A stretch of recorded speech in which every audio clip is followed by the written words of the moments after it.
नमस्ते दोस्तों, स्वागत है आपका रॉबलिस चेस क्लब में।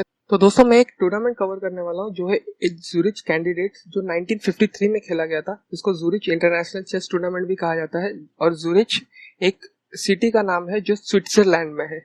ये कैंडिडेट टूर्नामेंट था जो 1954 के वर्ल्ड चैंपियनशिप के चैलेंजर को सिलेक्ट करने के लिए टूर्नामेंट किया गया था। अभी दोस्तों वर्ल्ड चैंपियनशिप खेलने के लिए वो 3 टूर्नामेंट खेलने पड़ते हैं। पहला होता है इंटरजोनल, दूसरा होता है कैंडिडेट, और थर्ड जो फाइनल होता है वो है वर्ल्ड चैंपियनशिप मैच। तो इस टूर्नामेंट में विनर थे वेस्ली स्मिसलॉ, 18 पॉइंट से उन्होंने टूर्नामेंट को विन किया था। और सेकंड प्लेस में आए थे डेविड ब्राउनस्टीन, जिनका पॉइंट था 16 पॉइंट। ये टूर्नामेंट स्टार्ट हुआ था 30 अगस्त 1953 में एंड खत्म हुआ था 24 अक्टूबर 1953। तो इस पर एक बुक भी लिखा गया जिसका टाइटल ही यह है, ज़ुरिच इंटरनेशनल चेस टूर्नामेंट, जो डेविड ब्राउनस्टीन ने लिखा है। और मिगेल नाइडॉफ ने इसको बेस्ट बुक कहा था कि चेस टूर्नामेंट में लिखा गया one of the best book है। तो मैं इस टूर्नामेंट का पहला राउंड का गेम मैं आपको आज एक्सप्लेन करने वाला हूँ इस वीडियो पे, जो लास्लो सासबो जो हंगरी के ग्रैंड मास्टर थे और एफिम गेलर जो यूएसएसआर के ग्रैंड मास्टर थे। अभी यूएसएसआर मतलब आज का रशिया, उस वक्त वो यूएसएसआर हुआ करता था, union of Soviet socialist republics, जिसको सोवियत यूनियन भी कहा जाता था। एफिम गेलर बहुत ही अच्छे प्लेयर थे और बहुत लंबा उनका चेस करियर था। और बोरिस पास्की और एंटोली कार्पोव के वो कोच भी रह चुके, और ऑब्वियसली ये दोनों वर्ल्ड चैंपियंस थे, तो आप सोच सकते हैं कि उनका लेवल क्या था। और इस गेम का दोस्तों एक मेन पॉइंट जो लर्निंग है वो है एक्सप्लॉइटिंग डार्क स्क्वायर वीकनेसेस। अभी सबको ये लगता था एक्सप्लॉइटिंग डार्क स्क्वायर वीकनेसेस मतलब कि डार्क स्क्वायर्स जो रहेंगे वो वीक हो जाते और उनको एक्सप्लॉइट करना, बेसिकली उनका फायदा उठाना। लेकिन इस गेम के बाद डेविड ब्राउनस्टीन ने खुद उन्होंने कमेंट किया कि पहले हमको भी यही लगता था, लेकिन ऐसा नहीं है। प्रॉब्लम यह है कि डार्क स्क्वायर वीक होने की वजह से लाइट स्क्वायर्स भी वीक होते हैं। ओपोनेंट जो है वो फिर वो लाइट स्क्वायर के पीसेस को अटैक करते जाएंगे और डार्क स्क्वायर्स ऑलरेडी वीक है। तो गेम को स्टार्ट करते हैं दोस्तों। व्हाइट ने खेला C4। इसको इंग्लिश ओपनिंग कहा जाता है। इंग्लिश ओपनिंग क्यों? क्योंकि सबसे पहले ये हॉवर्ड स्टॉटर ने खेला था, जो कि इंग्लैंड में बॉर्न हुए थे, तो इसकी वजह से इसको इंग्लिश ओपनिंग कहा जाता है। Night F6। Night F6 simple centre squares को कंट्रोल करने के लिए खेला गया। G3 आइडिया यह है कि बिशप G2 खेलना है। आप देख सकते हैं दोस्तों कि C4 खेलने की वजह से इस डायगोनल पे बिशप ज्यादा एक्टिवेट नहीं हो सकता। इसके वजह से उन्होंने एक दूसरा डायगोनल क्रिएट किया जिससे वो यहाँ पर ये लॉन्ग डायगोनल का कैप्चर कर सके। इसको फियान कैटो भी कहा जाता है। फियान कैटो मतलब बिशप को लॉन्ग डायगोनल से डेवलप करना।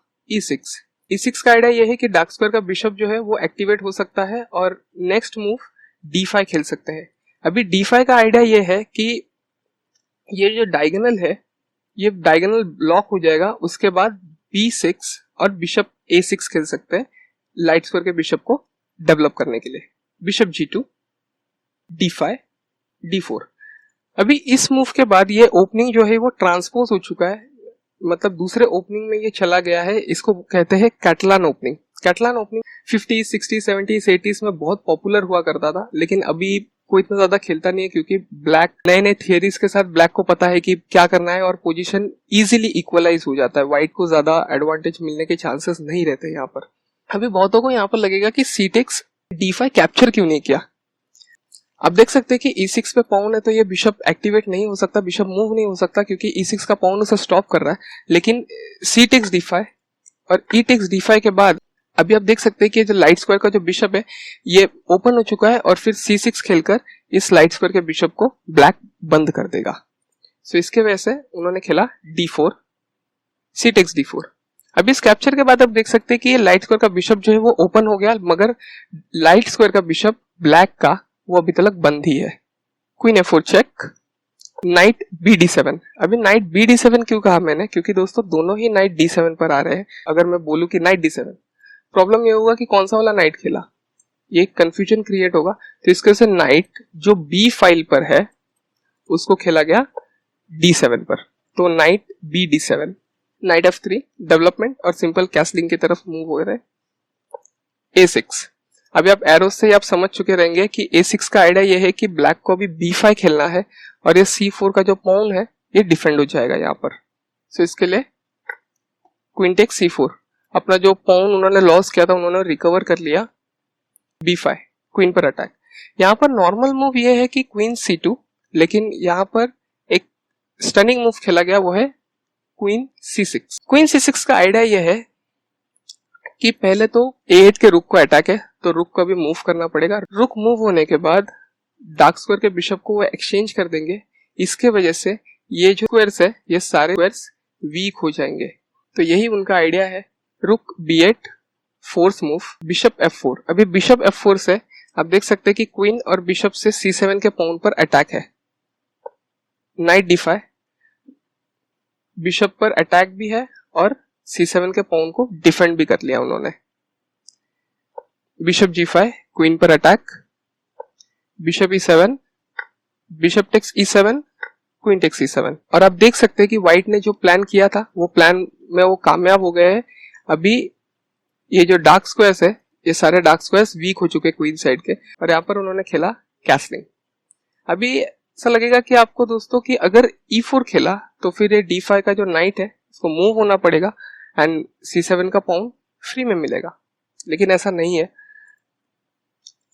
मान लीजिए कि E4, बिशप B7, क्वीन पर attack, queen C2, knight B4, queen पर attack, queen takes C7, knight D3 check, king E2, knight पर अटैक, बिशप टेक्स E4। जो पाउन था वो भी कवर हो चुका और व्हाइट अभी कैसलिंग नहीं कर सकता और किंग बहुत ही अनसेफ है।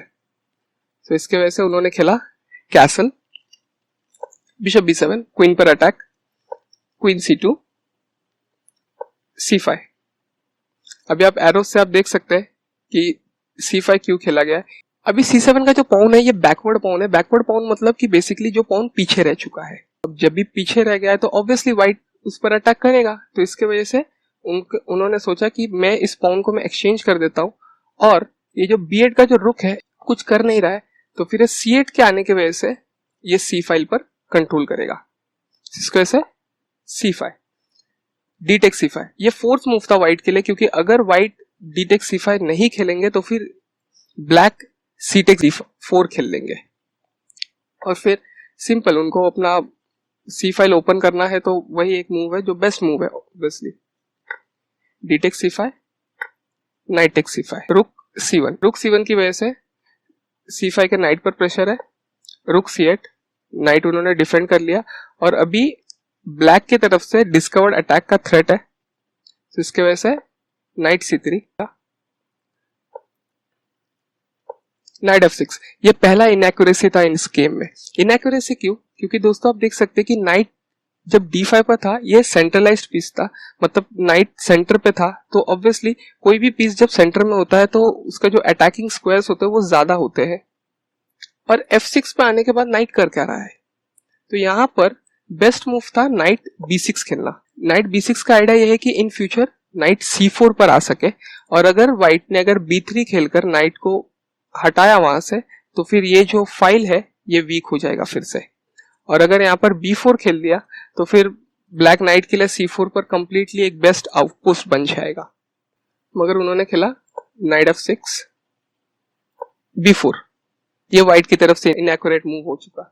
व्हाइट का प्लान था यहाँ पर कि B4 खेलने के बाद इस जो डार्क स्क्वायर्स है इनको कंप्लीटली इसको वीकन करते रहो, और B4 पुश करने के बाद जो A6 का जो पाउन है ये भी एक बैकवर्ड पाउन है क्योंकि पीछे रह गया, तो अभी ये ज्यादा इफेक्टिव नहीं है। अभी कुछ नहीं हो सकता क्योंकि A5 इन फ्यूचर आएगा ही नहीं, क्योंकि सिंपल पाउन टेक्स हो जाएगा और B5 का जो पाउन है वो वीक हो जाएगा।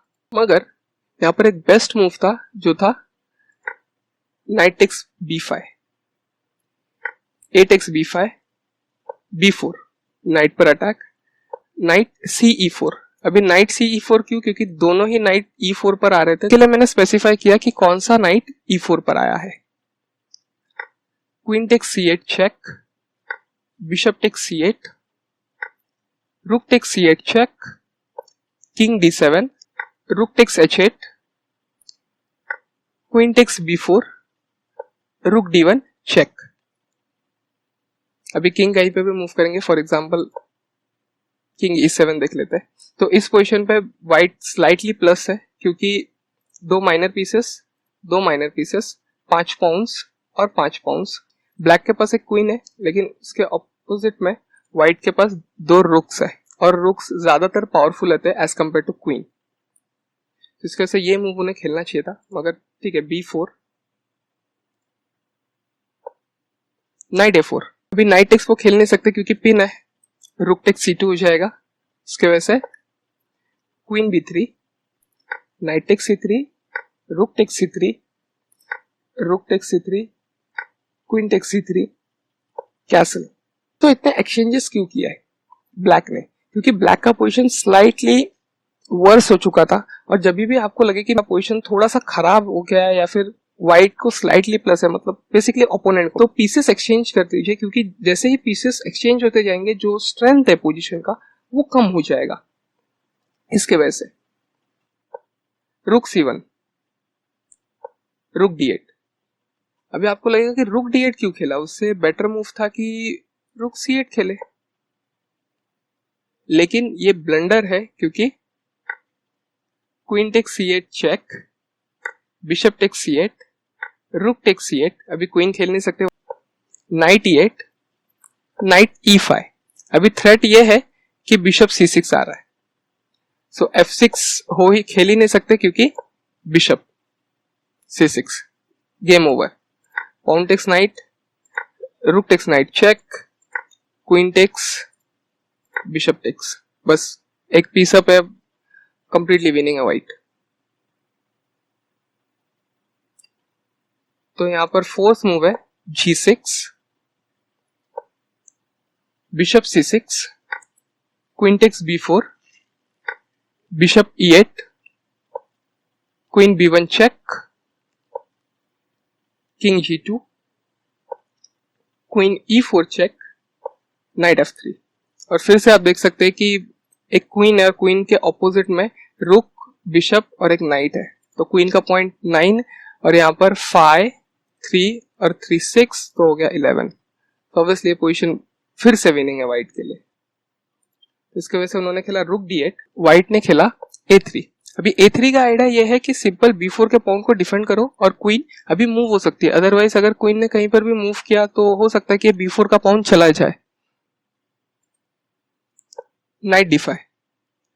तो थ्रेट ये था कि A3 खेलने के बाद क्वीन C7 खेल के एक्सचेंज किया जाए और रुक जो है वो इस ब्लैक रुक से बेटर हो जाएगा, लेकिन नाइट D5 के बाद अभी क्वीन C7 पॉसिबल नहीं है, क्योंकि सिंपल नाइट टेक्स C7 है, और अभी ब्लैक के पास फिर से वो अपॉर्चुनिटी है कि B6 और वापस C4 खेले। दोस्तों बहुत बार गेम में आपसे मिस्टेक होंगी, तो उससे बुरा ना मानकर आप ये सोचिए कि कैसे अभी उसको बेटर किया जा सकता है। वो भावना होनी चाहिए कि हाँ मुझसे गलती हो गया, इनएक्यूरेट मूव खेल दिया, ठीक है, अब इन फ्यूचर जो मूव्स होंगे मेरे, उस इनएक्यूरेट मूव को कैसे मैं कवर अप कर सकूं, वो ज्यादा इंपॉर्टेंट है। Queen D4, F6। अभी F6 का सिंपल आइडिया क्या है, E5 खेलने का और D4 के क्वीन को अटैक करने के लिए। Night E1। अभी नाइट E1 का प्लान यह है कि सबसे पहले इस लाइट स्क्वायर के बिशप को एक्टिवेट किया गया, और दूसरा यह है कि अभी नाइट D3 के बाद नाइट C5 पर आके बैठ सकता है। E5, क्वीन पर अटैक, क्वीन C5, ब्लंडर, या फिर आप इनएक्यूरेसी भी कह सकते हैं, इनएक्यूरेट मूव। इस पोजीशन पर बेस्ट मूव था क्वीन A7। एफएम गेलर ने गेम खत्म होने के बाद उन्होंने कहा कि मैंने नाइट D5 जो मैंने मूव जो खेला था वो क्वीन C7 स्टॉप हो रहा था, वो सब था, लेकिन मैं बस पोजीशन मेरा खराब लग रहा था मुझे, इसके वजह से मैंने पोजीशन को खाली मिसबैलेंस कर दिया मैंने। हाँ तो दोस्तों यही है कि जैसे ही आपको लगे कि ये सेकंड पॉइंट है कि सबसे पहले तो मेरा पोजीशन अगर खराब है तो मुझे पीसेस एक्सचेंज करने हैं, जिससे ओपोनेंट के जो पोजीशन का जो स्ट्रेंथ है वो पोजीशन का स्ट्रेंथ वो कम हो सके। दूसरा चीज आपको ये करना है कि आपको पोजीशन को पूरा हिला देना है, बेसिकली पूरा कैसे भी, मतलब ऐसे ऊपर नीचे मूव खेल के बस पोजीशन का जो बैलेंस है उसको बिगाड़ दो, पोजीशन के बैलेंस को बस। तो फिर ओपोनेंट का जो प्लान है, जो नॉर्मल उसका प्लान है, उस नॉर्मल प्लान पर वो चल नहीं पाएगा, और जैसे ही वो नॉर्मल प्लान पर चल नहीं पाएगा उसको फिर से प्लान बनाने पड़ेंगे जो टाइम कंज्यूमिंग है और उसको और भी ज्यादा प्रेशराइज करेगा। तो इसके लिए आपको ये दोनों चीज करनी चाहिए। जैसे ही आपको पोजीशन आपका दिखे कि खराब हो रहा है, क्वीन A7, ये बेस्ट मूव था जो व्हाइट ने मिस कर दिया यहाँ पर। और यहाँ पर बहुत सारे भी थ्रेट्स है इस पोजीशन पे।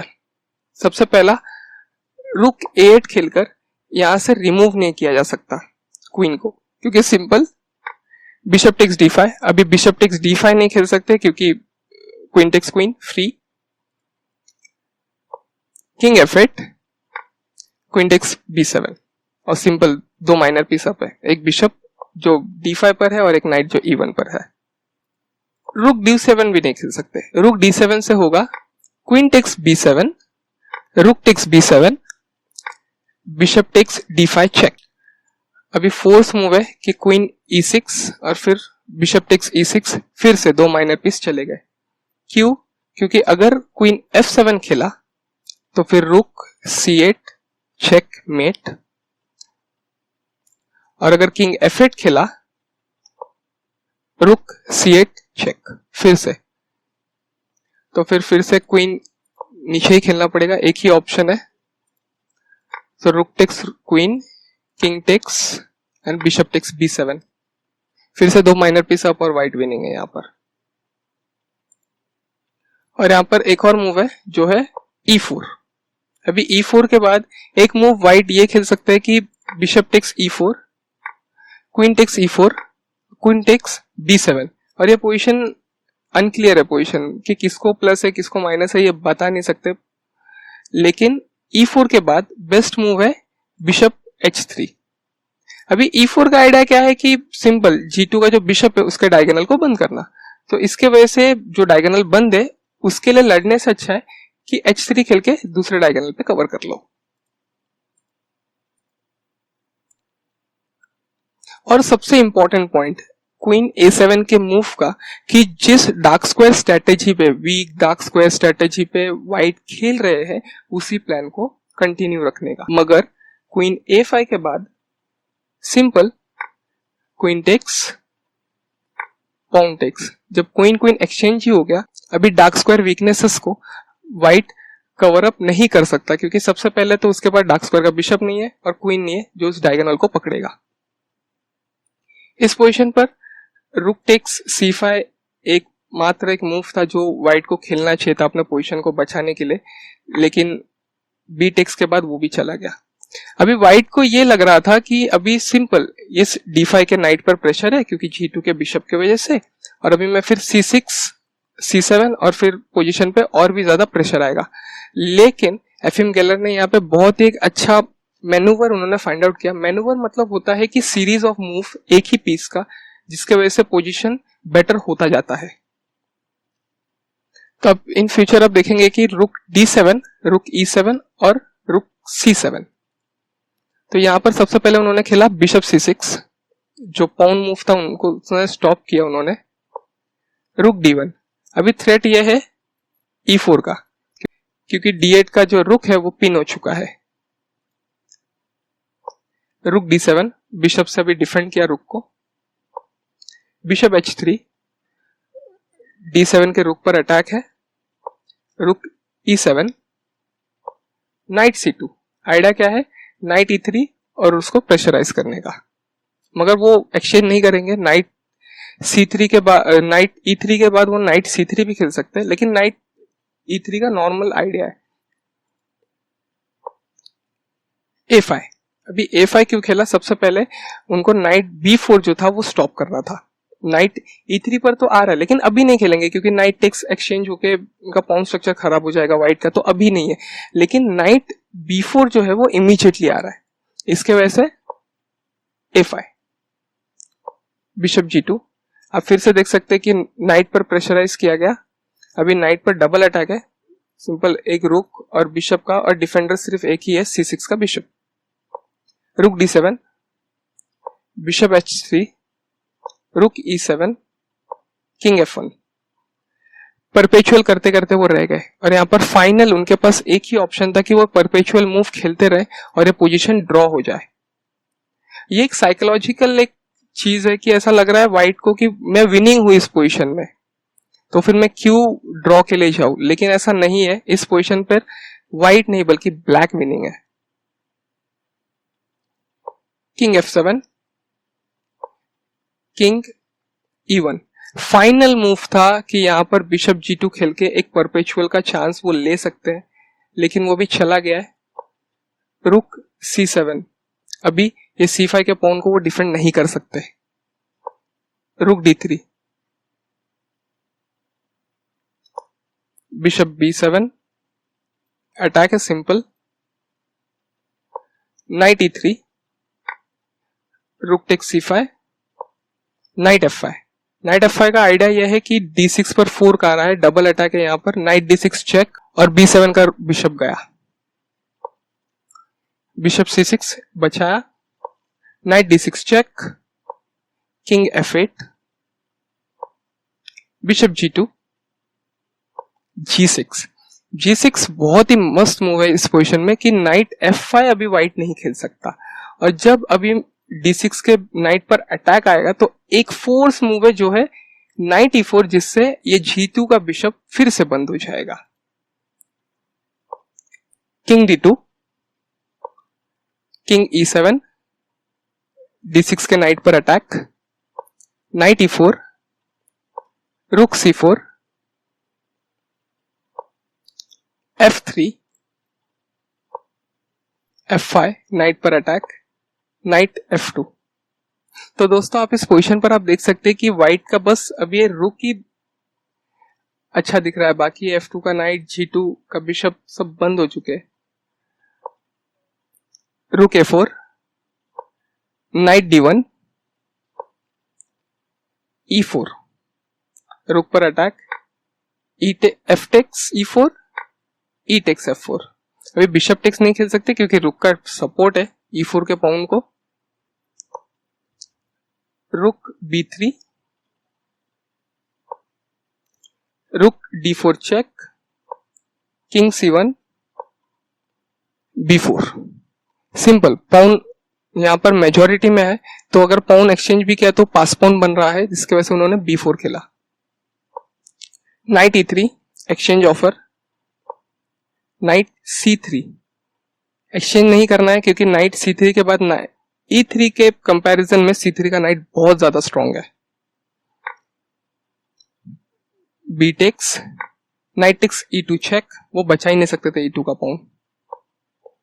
किंग B1, बिशप A4, रुक पर attack, rook B2 only move,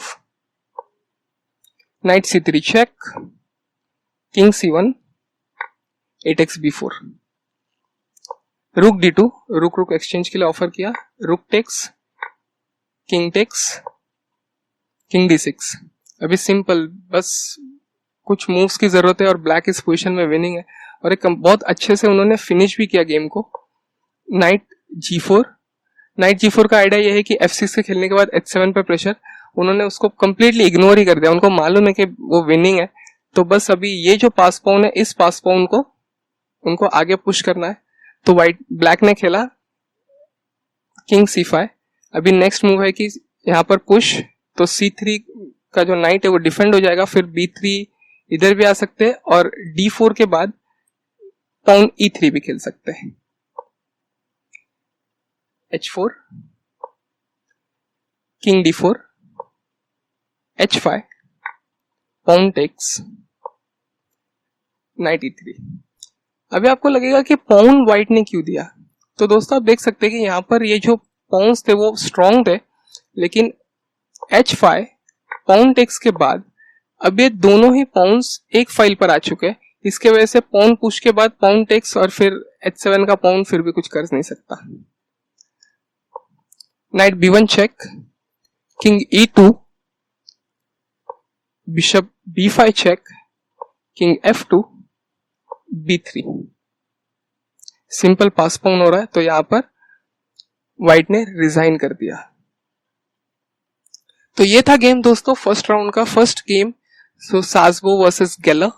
आई होप आपको पसंद आया होगा, तो प्लीज वीडियो को लाइक कीजिए, कमेंट कीजिए, शेयर कीजिए। कोई सजेशन होगा तो जरूर बताइएगा, और मेरे इस वीडियो को देखने के लिए आपका बहुत बहुत शुक्रिया।